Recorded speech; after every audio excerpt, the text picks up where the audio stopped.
Le thème du royaume de Dieu. Non.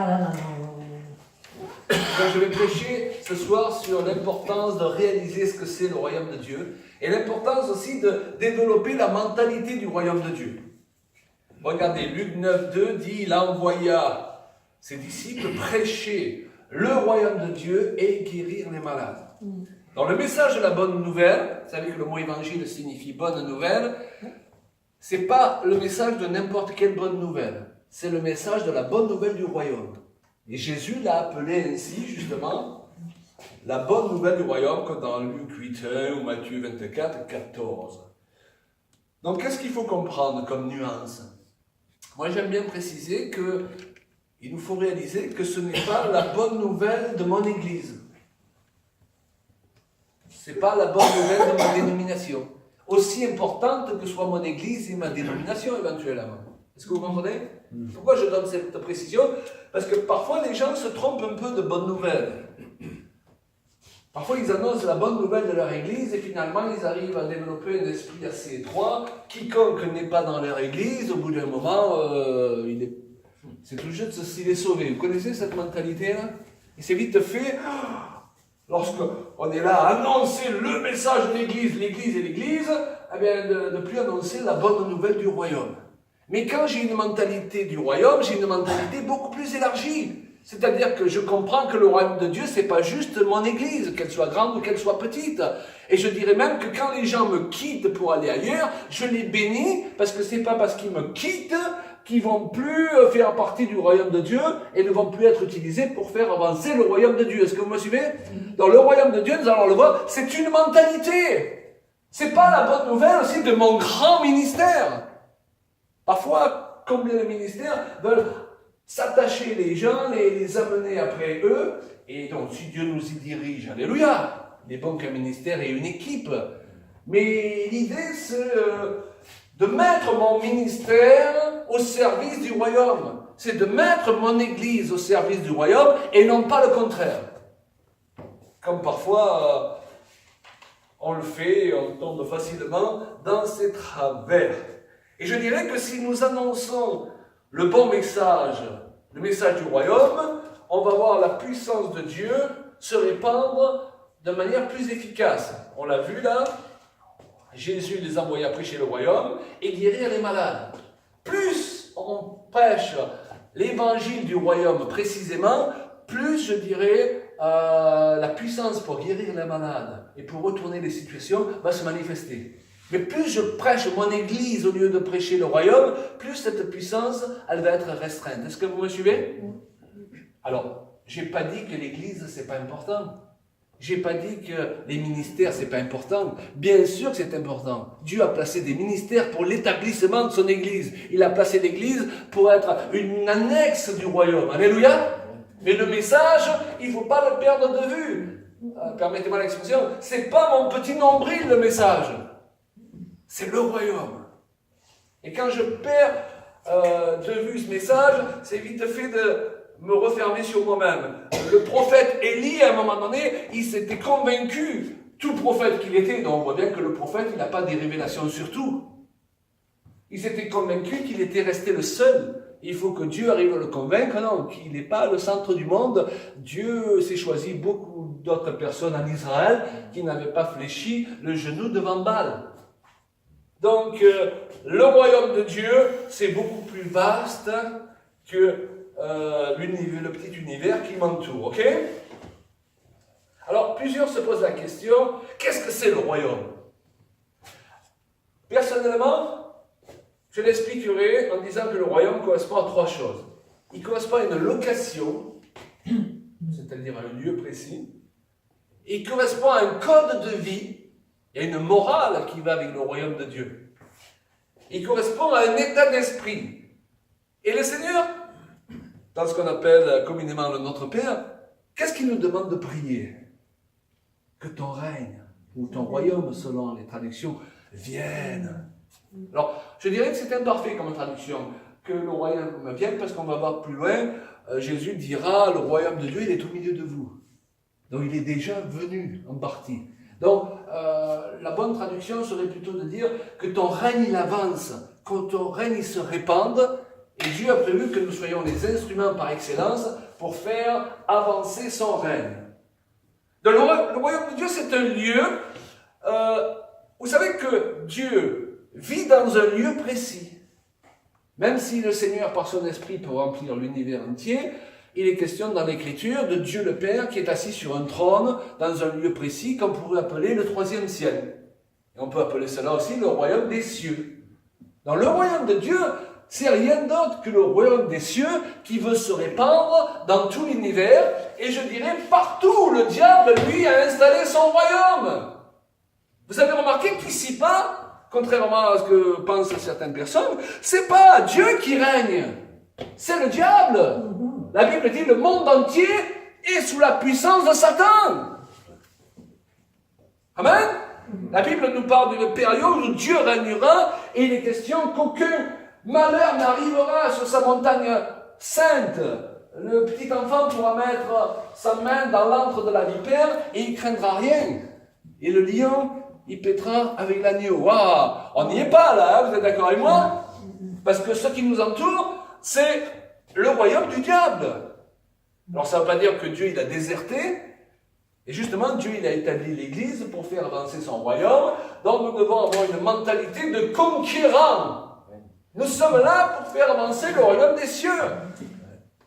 Donc ce qu'on appelle le royaume de Dieu, c'est rien d'autre que le royaume des cieux qui veut envahir la terre. C'est comme un peu l'Empire romain, vous savez, à l'époque de l'Empire romain, le centre de cet empire, c'était l'Italie et plus précisément Rome. Mais au fur et à mesure que cet empire s'est étendu, il s'est étendu sur la moitié du monde. Et bien, une année de même, le royaume des cieux, il est, on pourrait dire, au troisième ciel où Dieu règne, et le Seigneur veut que sa volonté se fasse sur la terre comme au ciel. Wow. Et donc, pour faire avancer le royaume, il faut qu'on comprenne bien ce qu'est son royaume et qu'on comprenne bien ce qu'on est appelé à prêcher. Luc 17, 21, on ne dira point il est ici, il est là, car voici le royaume de Dieu est au milieu de vous. Le royaume de Dieu, quand je nais de nouveau, il est en moi. Et il veut s'exprimer à partir de moi. Waouh! Ça vous excite pas? Donc le royaume de Dieu, il veut envahir notre foyer. Parfois, on veut faire en sorte que le royaume de Dieu, il envahisse l'Afrique, il envahisse les Indes, mais on a grillé les étapes. On veut d'abord qu'il envahisse notre foyer, qu'il envahisse notre relation avec nos enfants, qu'il envahisse nos finances. Éventuellement, tout ce qu'on peut trouver autour de nous. Alléluia! Les chrétiens doivent être des personnes qui ne s'enferment pas dans l'Église pour se protéger du monde, mais qui vont dans le monde, chacun selon son appel, bien sûr. Il ne faut pas partir avec la fleur au fusil n'importe où, hein, pour en envahir toutes les sphères. Ça concerne quoi? Ça concerne la sphère des arts. Vous avez vu à quel point le diable utilise les arts pour polluer les gens? Les films. L'adultère, c'est devenu normal aujourd'hui. Et ça fait des années qu'on nourrit les jeunes et les moins jeunes de films où le héros, finalement, il est dans l'adultère, il couche avec plusieurs femmes. À l'époque de John Wayne, on ne pouvait pas voir ça. Vous comprenez? C'est la nouvelle mentalité. Mais ça, ce n'est pas la mentalité du royaume. Donc, on veut aussi que les chrétiens, ils aient leur mot à dire dans ce domaine-là. Alors, parfois, il y a des soubresauts imparfaits, mais il faut déjà se réjouir de ce qui se fait. Moi, je me réjouis de ce que le nom de Jésus, il a été proclamé, il est encore, à travers la comédie musicale d'Obispo. On pourra toujours dire, c'est pas exactement tout ce qui est marqué dans la Bible, mais réjouissons-nous déjà pour tout ce qui est marqué dans la Bible. Vous savez, vous avez les chrétiens qui sont des spécialistes, on le disait hier soir à Sarreguemines, pour, comme disait Einstein d'ailleurs, pour trouver un problème dans chaque solution. Alors que le royaume de Dieu et les enfants du royaume de Dieu doivent être des personnes qui trouvent une solution pour chaque problème. Entourez-vous de gens qui trouvent une solution pour chaque problème. Et non pas de gens qui trouvent un problème pour chaque solution. Avec mon épouse, quand on a vais aménager dans la maison qu'on a maintenant, il y a 7 ans, on avait fait venir deux entrepreneurs. Et on leur avait demandé 2 devis. Mais surtout, on avait pris contact avec chacun d'eux pour leur montrer en quoi consistait le travail. Et le premier qu'on a fait venir, c'était un professionnel, vraiment carré, hein. Vraiment, il connaissait son boulot. Mais chaque fois qu'on lui montrait quelque chose, une nouvelle idée de Julia, parce que vous vous doutez bien que ma femme, elle avait des idées hein, pour sa maison. Hein. Le gars, il était là, il disait, ah ben non, ça on ne peut pas le faire. Ah non, ça, j'ai jamais fait. Ah non, là, il vaut mieux pas. Ah non, non, là, non. Oh là là, ça va me faire plus d'heures que prévu. Hop. Hyper négatif, le gars. On a fait venir l'autre, qui était à la rigueur un ouvrier moins chevronné. Mais quand il est venu, il a dit, ah ouais, ça j'ai jamais fait. Ah mais c'est une super idée, hein. On peut essayer. Si ça vous fait plaisir, Madame Payan, ouais, pourquoi pas. J'ai jamais fait, mais oui, je trouve que l'idée est super. Mais autant, ça fera la première fois que je le fais. Et en tout, il voyait une occasion de se lâcher, de se lancer. Vous voyez la différence? Eh bien, vous vous doutez bien que c'est lui qu'on a choisi. Et même il aurait été plus cher que l'autre, je choisissais quand même celui-là. Il y a une mentalité, on va y revenir, qui va avec le royaume de Dieu. Dans les temps qui sont devant nous, moi je crois qu'un grand réveil mondial va toucher la terre, ce qui signifie une grande moisson. Et il va y avoir une période où la lumière et les ténèbres vont s'affronter sur terre comme rarement ils se sont affrontés dans le passé. C'est-à-dire que je ne crois pas que les ténèbres vont baisser d'ampleur. Je crois que les ténèbres vont continuer à remplir la terre. Mais il va y avoir une partie de l'Église glorieuse qui va se lever et qui va vraiment faire pâlir ces ténèbres. Pourquoi? Parce que, c'est un autre message que nous avons annoncé hier soir, Dieu suscite un peuple aussi dans ces temps pour préparer le retour de Jésus. Jean-Baptiste, il est venu préparer la première venue. Mais aujourd'hui, c'est tout un peuple que Dieu suscite pour préparer sa seconde venue. Je crois que ce peuple, il ne s'est pas encore levé dans la dimension dans laquelle il est supposé se lever, mais ce peuple il va accomplir des prodiges, des miracles puissants, et faire une démonstration d'esprit et de puissance, et cela hâtera l'avènement du Seigneur. Je ne sais pas si c'est la théorie à laquelle vous croyez, si ce n'est pas le cas, ce n'est pas grave, hein, on reste frères et sœurs. Mais moi, je crois vraiment que le meilleur n'est pas derrière, le meilleur, il est devant. Amen. Comment je le sais? Parce que tout mon être, il soupire après voir la gloire de Dieu. Chaque fois que je me tourne vers Myriam, mon être, il soupire pour la voir sortir de ce fauteuil. C'est normal, c'est une réaction normale. Quand on est un de ces enfants de Dieu qui dit « Ah ben non, c'était juste bon pour le temps des apôtres, il ne faut pas me demander trop au Seigneur. » Mais on n'a rien à faire dans le royaume de Dieu. Je ne dis pas qu'on n'est pas sauvé, mais on se trompe d'évangile. Alors je ne sais pas pour vous, mais moi j'aspire à vivre tout ce qui a marqué là-dedans. Tout ce que je n'ai pas encore vu. Je suis un frustré. Dans le bon sens du terme. De notre côté, je ne suis pas du tout frustré, dans le sens que je suis très heureux des ministères que nous partageons avec Julien, mais je suis frustré à chaque réunion de ne pas avoir vu suffisamment l'Esprit de Dieu se manifester comme je l'aurais voulu. Mais je le vois se manifester. Alléluia. Je le vois à travers les témoignages des brochures, on le voit à travers des gens qui se convertissent, on le voit par Internet, le nombre de gens qu'on a ramenés au Seigneur par Facebook. Les gens me disent, oh, ça c'est pas pour les chrétiens. Il y a une sœur, un matin, elle priait pour que Dieu lui parle, sinon elle allait se suicider. Elle est tombée sur moi. Aujourd'hui, elle sert Dieu dans le ministère, elle ne s'est pas suicidée. Amen. Gloire à Dieu. Ça, c'est des fruits, ça, c'est des miracles. C'est aussi important qu'un paralytique qui se met à marcher. On est d'accord? Mais on veut voir aussi tout ce que promet l'Écriture. Amen. Dans le royaume de Dieu, je viens de le dire, correspond à un lieu précis qui veut s'étendre. Le royaume de Dieu correspond aussi à un code de vie, à une morale. Et nous sommes appelés par Jésus, Luc 12, 31, à chercher plutôt le royaume de Dieu et toutes choses vous seront données par-dessus. Donc, il y a un effort de notre volonté pour comprendre ce qu'est le royaume de Dieu. Il y a même un effort de notre volonté pour venir à une réunion comme celle-ci ce soir, pour essayer d'en savoir plus sur le royaume de Dieu. Moi, je ne comprends pas. Les gens, parfois, ont une telle suffisance, un thème comme ça. Waouh! Nous savons que nous ne sommes pas de ce monde, parce que dans ce monde, les hommes rejettent de plus en plus la morale et appellent toujours plus le mal bien et le bien mal. Or, le royaume de Dieu est fondé sur la morale et la justice. Vous avez vu à la télévision, même dans les talk-shows, dès qu'un gars prononce le mot moral, il se fait fusiller par tout le monde. La morale judéo-chrétienne, mais il n'est plus une question de morale. Chacun a le droit de choisir sa sexualité, chacun a le droit de... Le gars, il se fait fusiller dès qu'il prononce seulement le mot moral. On ne voyait pas ça il y a encore 20 ans.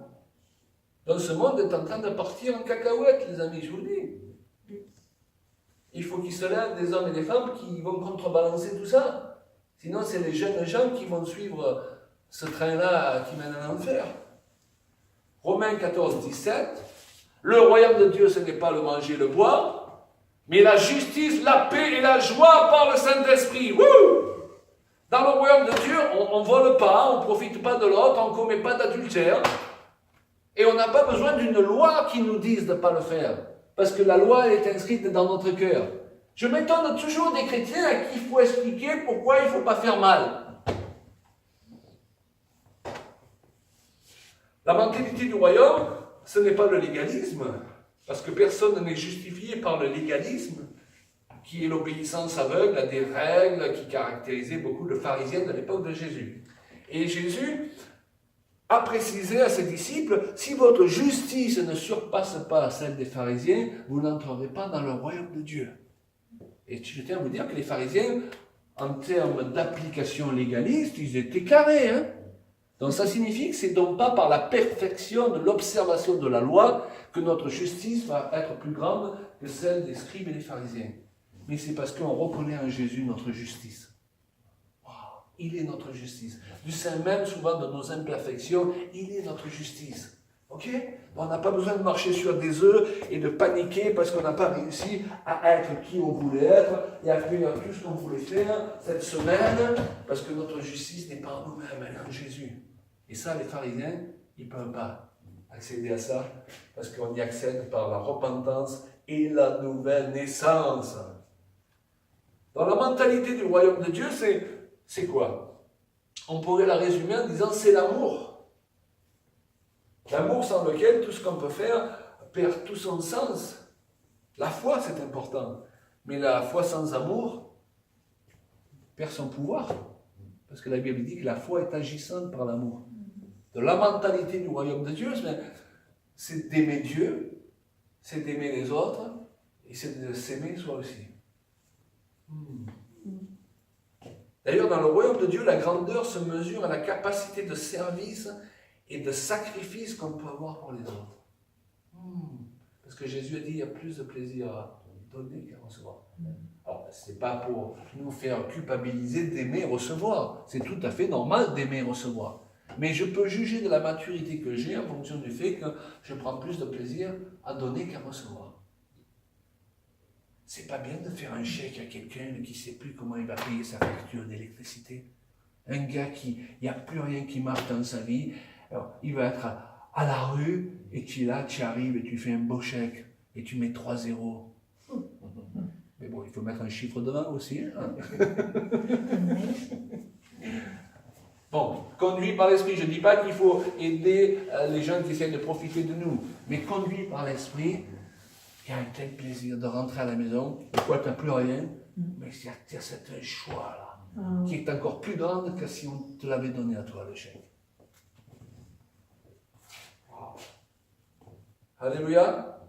Vous savez, dans le cadre de CJP, les gens voient, il y a des livres, il y a des CD, on vend, on reçoit des offrandes, on a des partenaires. Il y en a certains qui disent, mais c'est quoi ces gens, ils vivent sur le code des autres. CJP donne plus que ce qu'il utilise pour fonctionner. On soutient l'œuvre à Madagascar, on soutient toute une famille de pasteurs à Madagascar, on soutient les églises frappées par le cyclone pour les reconstruire, et beaucoup d'autres choses comme ça, parce que l'idée, c'est de recevoir pour donner. Ce n'est pas de recevoir pour accumuler et pour vivre égoïstement avec ce que nous avons reçu. Et puis quand on vend les livres, on les réinvestit dans d'autres livres qui arrivent. Et, wow. Quand on a des témoignages, comme je vous disais tout à l'heure, on se dit, c'est ça le salaire, ouais. Quelqu'un qui vient te trouver, qui te dit, après avoir lu la brochure, oui, il le permet, après 20 ans où j'étais fâché avec Dieu, je me suis réconcilié avec lui. Et voilà, c'est bon, on va continuer à faire ce qu'on fait. Peut-être que ça ne plaît pas à tout le monde, mais on va continuer. Alléluia! Alléluia. Et le royaume de Dieu, troisième point, il correspond à un état d'esprit aussi. Jésus a dit à ses disciples, Marc 4,11, c'est à vous qu'a été donné le mystère, donc révélé, on pourrait dire, le mystère du royaume de Dieu. En grec, qu'est-ce que c'est un mystère? C'est quelque chose que Dieu ne partage pas avec tout le monde. Il le cache, mais il ne le cache pas pour qu'on n'en ait pas connaissance. Mais il le cache pour que seulement ceux qui se donnent la peine de chercher pour le trouver puissent le trouver. Parce que ça a de la valeur. Et Dieu ne veut pas donner à n'importe qui la révélation de ces mystères. Amen. Et le royaume de Dieu, Dieu veut nous révéler le mystère du royaume de Dieu. Peut-être que ce soir, on dépoussière quelques idées reçues pour mieux comprendre le mystère du royaume de Dieu. Il y a une compréhension de l'état d'esprit du royaume qui nous est donnée par l'Esprit de Dieu. Être citoyen du royaume de Dieu, et puis il y a une autre forme de pensée, de raisonnement que ce qu'on trouve dans ce monde. La Bible dit que nous avons été délivrés des ténèbres et que nous avons été transportés dans le royaume du Fils de son amour. Dans le royaume des ténèbres, ils ont une certaine forme de raisonnement. Peut-être que je l'ai déjà un peu partagé avec vous. Dans le royaume des ténèbres, les gens disent souvent « Oh, moi, mon Dieu, c'est mon portefeuille. Hein. » Vous connaissez ça? Et dans le royaume de la lumière, il est dit « L'amour de l'argent, c'est la racine de tous les maux. » Dans le royaume des ténèbres, on dit « Moi, je ne crois que ce que je vois. » Dans le royaume de la lumière, il est question que on croit d'abord et on voit ensuite. Dans le royaume des ténèbres, il est dit, c'est en écrasant les autres que tu vas les dominer, et en t'élevant que tu vas être grand. Et la Bible dit, celui qui s'élève, c'est celui qui sera abaissé, et celui qui s'abaisse, c'est celui qui sera élevé. Donc nous voyons que les lois des deux royaumes ne sont pas seulement un peu différentes, elles sont littéralement opposées. Et vous savez d'où vient parfois notre problème? C'est qu'on a pris tellement d'habitude dans le royaume des ténèbres, dans lequel on a passé, plusieurs d'entre nous, beaucoup d'années, qu'étant maintenant citoyens du royaume de la lumière, on continue souvent à mettre en application les lois qui géraient le royaume des ténèbres. Et ça frotte. C'est une bonne prière à faire au Seigneur, ça. Communique-moi l'état d'esprit du royaume de Dieu. Wow. Nous sommes appelés par Jésus à chercher le royaume. Et la Bible dit que toutes choses nous seront données par-dessus. Alléluia. C'est pour ça aussi, on peut avoir beaucoup d'enseignements qui se focalisent tellement sur recevoir, sur chercher simplement à semer et récolter. Et si ces enseignements sont juste à la base, ils n'empêchent pas que quand on appuie trop sur ces enseignements, ça devient déséquilibré. Et les gens cherchent plutôt à recevoir de la part de Dieu, à faire fonctionner des méthodes avec la parole de Dieu, plutôt que de chercher le royaume de Dieu. Or, nous avons cette assurance, c'est que si nous cherchons d'abord le royaume de Dieu, à avoir la mentalité du royaume, tout ce que nous pouvons parfois chercher dans des séminaires, avec des réunions, à n'en plus finir sur le même thème, va nous être donné par-dessus. C'est important ça. Demain soir, peut-être, je prêcherai aussi sur la maturité. Et dans ce message, j'explique que parfois on est devenu obsédé, même dans nos séminaires, dans nos réunions, par recevoir. Venez recevoir votre miracle, recevez ceci, recevez cela. Alors à petite dose, il n'y a pas de problème, mais quand c'est continuellement, c'est pas comme ça qu'on fait grandir les gens en maturité. Parce qu'ils passent leur temps simplement à essayer à recevoir. Or, notre idée, ce n'est pas de chercher continuellement à recevoir, c'est de chercher à comprendre comment fonctionne le royaume de Dieu. Wow. Et naturellement, de plus en plus naturellement, toutes choses vont nous être données par-dessus. Alléluia. Je n'ai pas besoin d'une méthode pour savoir comment aimer ma femme. Il faut que je laisse parler mon cœur. Et plus j'arrive à laisser parler mon cœur, plus en retour, elle va me donner de l'affection. Ok? Je n'ai pas besoin de règles et de séminaires à n'en plus finir pour ça. Ok? De règles et de lois à n'en plus finir.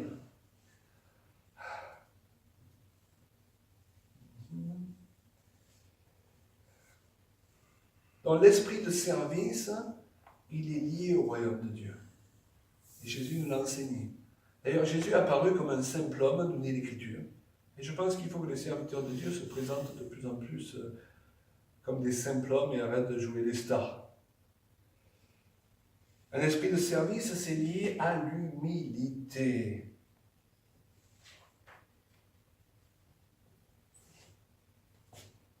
Le royaume de Dieu, nous l'avons lu tout à l'heure, c'est aussi la joie et la paix. La joie et la paix. Pousser vers l'éternel des cris de joie.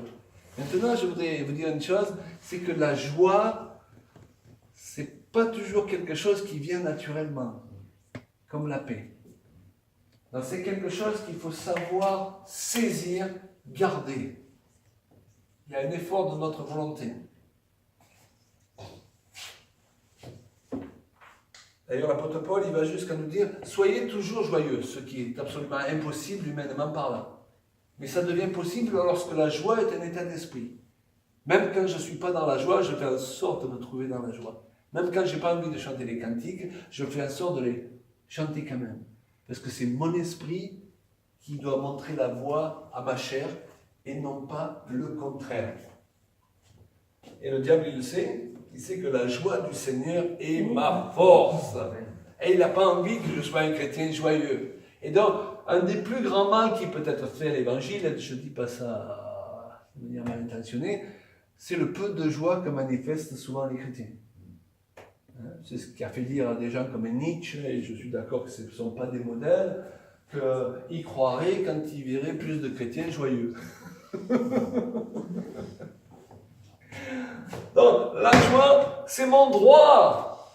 Est-ce que vous voyez, c'est mon droit la joie. Quand je me lève le matin et je n'ai pas la joie, quelqu'un essaie de me voler la joie. Je ne dois pas accepter qu'on me vole la joie, parce que la joie du Seigneur est ma force, c'est mon droit.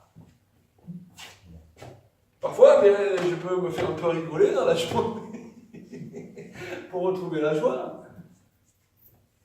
Et il en est de même pour la paix. Vous vous rappelez, je ne sais pas si je l'avais partagé ici, à un moment donné, dans les Hébreux, l'apôtre Paul, il encourage les chrétiens à rechercher la paix. Et le terme qu'il emploie dans ce passage, c'est un terme qui à l'époque était utilisé pour la chasse. Et donc si on traduit littéralement le terme grec, il est en train de dire aux chrétiens, non pas juste rechercher la paix, comme le rendent nos traductions, mais partez à la chasse de la paix. Oui. Vous voyez, il y a cet esprit combatif qui est lié au royaume de Dieu, que souvent on a perdu ou parfois on ne l'a pas parce qu'on n'a pas compris certains principes.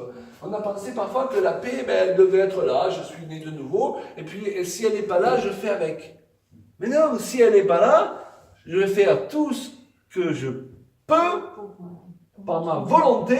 C'est parfois on est devenu passif, et je dis que ce n'est pas toujours notre faute, parfois c'est la faute d'enseignement qu'on a reçu. Mais la foi, la définition même de la foi, c'est que c'est actif. La définition même de la foi biblique, c'est que ce n'est pas passif. C'est que c'est actif. Donc, chaque fois que la paix essaie de s'éloigner de moi, je pars à la chasse de la paix. Je suis un chasseur de paix. Je ne suis pas seulement quelqu'un qui essaie de vivre ou cohabiter avec la paix. La paix aussi, c'est mon droit. Et si dans le couple, on est tous les deux des chasseurs de paix, mais chaque fois qu'on s'accroche un peu, on ne va pas surenchérir et mettre de l'huile sur le feu parce qu'on est des chasseurs de paix. Amen. Hein? Je m'excuse, je suis allé trop loin là, et on arrête là, ok? Et pareil entre églises, pareil entre ministères, quelqu'un vient vous trouver et vous dit, là-bas, tu as vu le pasteur, ce qui lui est arrivé, etc. On ne regarde pas, moi. Personne ne m'a établi comme son juge. Tu sais qu'on a dit ça sur toi. C'est pas grave. C'est pas parce qu'on a dit quelque chose de négatif sur moi que je vais dire quelque chose de négatif sur eux. Pourquoi? Parce que je suis un chasseur de paix. Je subis pas la paix. Ouais. J'avais la paix aujourd'hui, je me suis levé, j'avais la joie aussi. Et les gosses, ils ont fait un bruit pas possible. Ils ont cassé un vase dans la maison. J'ai perdu ma paix. Et je suis énervé pendant toute une semaine.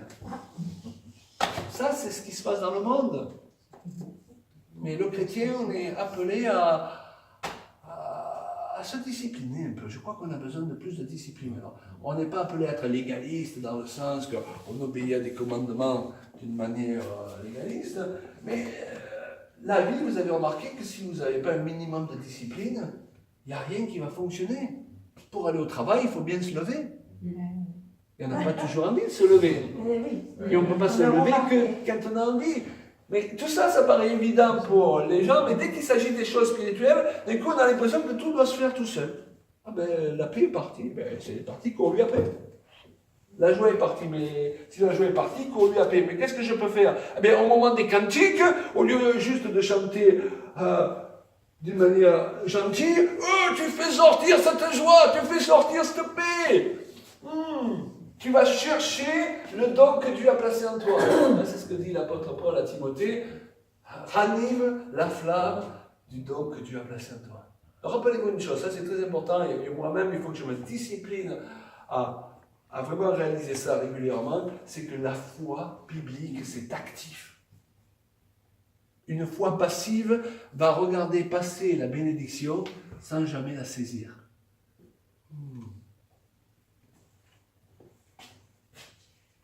Je connais des amis que je connais depuis 30 ans. C'est des gens qui aiment le Seigneur, ils sont sauvés. Mais en 30 ans, ils n'ont pas changé de ça. Vous en avez comme ça? Ils n'ont pas évolué de ça. Même à une époque, j'étais leur pasteur. Mais pourquoi? Parce que même les conseils qu'on leur donnait, ils faisaient toujours le contraire. Si bien que 30 ans après, s'ils venaient me revoir vis-à-vis de leurs problèmes, finalement, je leur redirai à la phrase près exactement ce que je leur ai dit il y a 30 ans. Ils aiment le Seigneur, mais ils avaient une notion passive de la foi. Oh, la foi, c'est actif. Waouh! Si tu aimes une jeune fille, là, et que tu es passif, tu ne vas jamais lui dire que tu as des sentiments pour elle. Mais c'est quelqu'un d'autre qui va l'apprendre. Hein? Et puis là, tu vas dire, Seigneur, pourquoi tu as permis ça? Le Seigneur va te dire, et toi, pourquoi tu n'as pas bougé?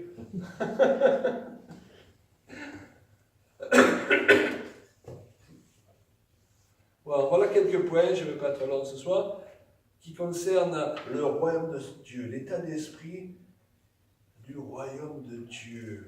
Et Dieu veut qu'on développe de plus en plus cette mentalité du royaume. Le royaume, il est lié à l'humilité. L'humilité est liée au service et vice-versa. Dans le royaume, on est au service les uns des autres pour s'aider à réussir. On n'est pas en compétition les uns avec les autres. Dans le royaume de Dieu, l'état d'esprit, c'est qu'on ne se sent pas menacé par les autres. Parce qu'on permet à l'Esprit de Dieu de nous affermir dans notre identité.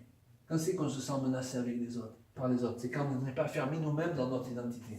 Donc Dieu veut nous affermir dans notre identité. Il veut qu'on évolue au sein du corps de Christ sans que le moindre rejet et la moindre contrariété nous ôtent notre joie et nous ôtent notre paix. Parce que je ne sais pas si vous vivez dans le même monde que moi, et je dirais même dans la même église que moi, mais c'est tous les jours qu'il y a des raisons d'être contrarié. Donc on ne va pas régler les problèmes en n'ayant plus de contrariété, ou en priant pour ne plus avoir de contrariété. On ne va pas gérer les offenses en n'étant plus offensé. D'ailleurs, plus vous avancerez dans le service pour le Seigneur, plus il y aura des gens pour vous offenser. Donc, ce qu'on doit gérer, c'est ici, la manière de recevoir ces choses.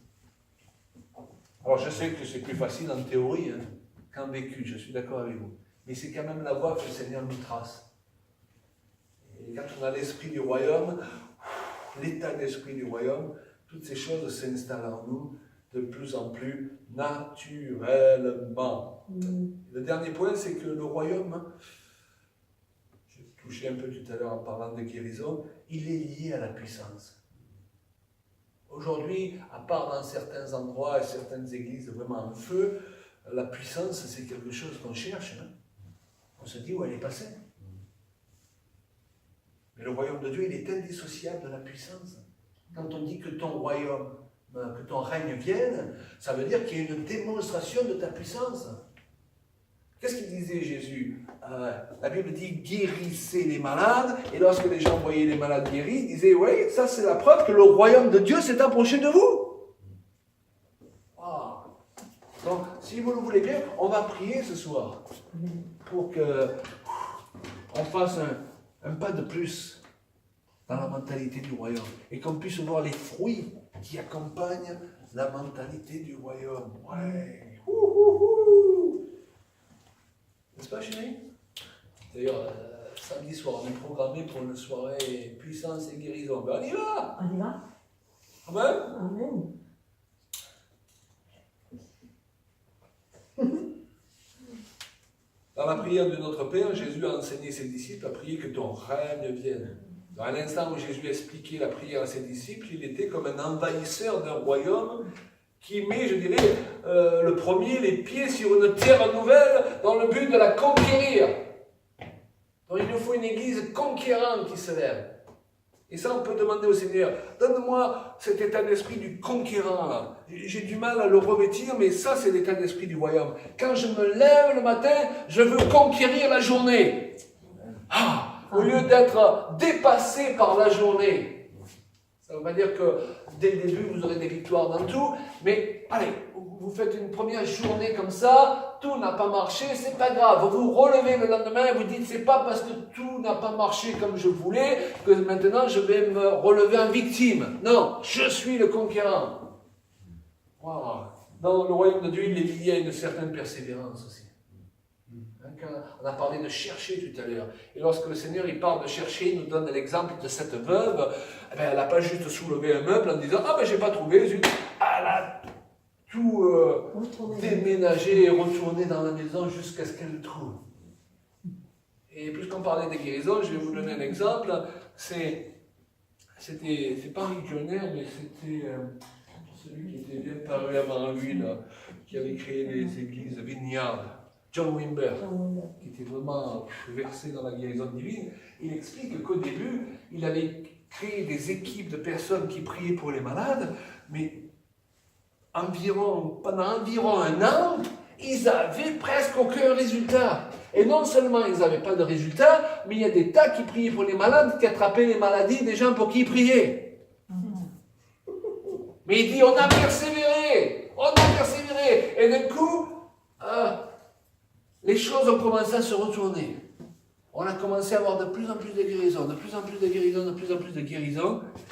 Et à un moment donné, il était connu comme étant le ministère par excellence, tellement ils avaient de guérisons. Donc, il faut vraiment se faire à cette idée que l'évangile, ce n'est pas l'évangile où tout roule en claquant des doigts. C'est pas vrai, vous le savez comme moi, ok? Parfois, les gens nous ont annoncé l'évangile un peu à l'eau de rose, vous savez. Oh, tu te mets dans un fauteuil, c'est Jésus qui pousse, ne t'inquiète pas. Et puis, d'un coup, on se retrouve sur un champ de bataille, et il y a les balles qui sifflent de tous les côtés, il y a les obus. Ah, mais je ne pensais pas que c'était comme ça. On est tous passés par là. Donc, c'est un évangile qui nous encourage à persévérer. Ce sont des promesses qui se saisissent dans la persévérance. Alléluia. Et je crois qu'il se lève un peuple qui a tellement soif de Dieu et de voir la puissance de Dieu se manifester, un peuple qui va persévérer. Waouh! On le dit souvent, j'entends beaucoup de gens le dire dernièrement, c'est tout à fait vrai, hein, persévérer, c'est percer et vous verrez. Il y a quelque chose à percer, mais on sait tous que ça ne se perce pas de suite. Certaines de nos grandes victoires, elles ont pris du temps, n'est-ce pas? N'est-ce pas, chérie?